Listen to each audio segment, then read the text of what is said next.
Hi అందరికీ. చూసారు కదా, నేను సన్నజాజుల మొక్క అయితే వేసాను. ఆడవాళ్ళకి పూలంటే ఎంత ఇష్టమో మీ అందరికీ తెలుసు కదా. పూలైనా మొక్కలైనా. అలాగే నేను పైన అయితే సన్నజాజి పాదైతే వేసాను. ఎన్ని పువ్వులు వచ్చాయి ఏంటో ఒకసారి చూద్దాం ఈరోజు. ఇవిగోండి, చూసారు కదా, అన్నీ అయితే కోసేసా. కొన్ని వచ్చాయి, కింద అయితే కొన్ని ఉన్నాయి. అవన్నీ కోసి నేను మాల అయితే కడతా.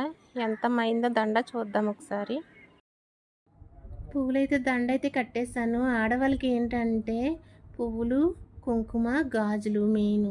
పువ్వులు ఎన్నన్నాయి కాదు, ఆడవాళ్ళు ఏంటంటే పువ్వులు ఎన్నైనా సరే కోసి తెచ్చుకుని తన తలలో పెట్టుకోవడం సాంప్రదాయం. ఎవరైనా సరే పువ్వులు ఎన్నన్నాయి ఆలోచించుకోండి. ఎప్పుడైనా సరే కొన్ని పువ్వులైనా సరే తెచ్చుకుని తలలో పెట్టుకోండి. మన సాంప్రదాయం పద్ధతిగా ఆడవాళ్ళు అయితే ఉండండి. ఓకే అండి. వీడియో కానీ నచ్చితే ఒక లైక్ అయితే చేయండి. అందరికీ బాయ్.